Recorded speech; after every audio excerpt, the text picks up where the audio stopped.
How's it going, man? It's going all right. How are you? Good. I'm Bruce, Nice to James meet you, Bales. I live in Des Moines, originally from Iowa. Usually a director of photography on set. What about you? Yeah, I'm Chris Veninga. I'm usually the writer, director, and producer. And sometimes it's a big pain in the ass, but sometimes it's a lot of fun. Yeah, I hear that. What have you been working on recently? Short films? I just wrapped up a Blink-182 fan-made music video, Ghost on the Dance Floor. That was a lot of fun. And yeah, but right now we're working on a short film called Infamy that will be done hopefully by mid-December. But what about you? A lot of stuff. I primarily focus on narrative work and making short films, and then I've wrapped 3 feature films in the last 3 years. Longer form projects take a little bit more time and effort, but we're premiering a feature film called Knee High here in this theater on December 10th. So that's been something that we've been working on wrapping up and getting out of color correction and ready for the big screen. That's so cool. How many short films? Whew, I've lost count. I think I'm probably over 50 at this point. Oh my goodness.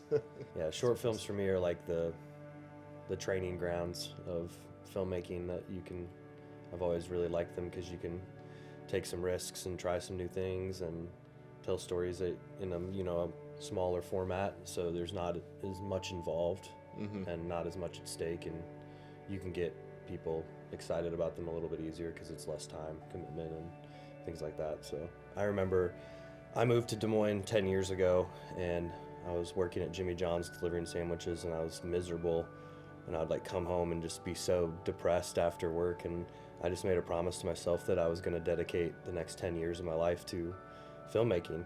I think my proudest achievement is that I'm consistent. I'm just continually making films and working in the filmmaking space because it's so easy to just want this instant gratification, but filmmaking is not a place for instant gratification. No.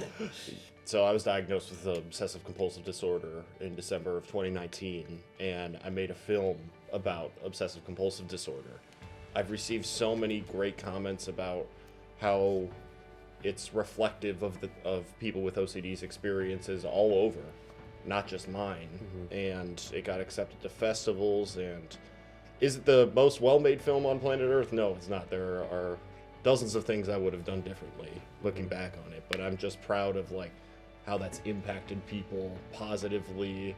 That just meant the world to me, knowing that I could help out just a little bit and hopefully make someone's day a little bit better through the art of filmmaking. That's amazing. Yeah, that's why we do it. They will openly tell me if an idea sucks.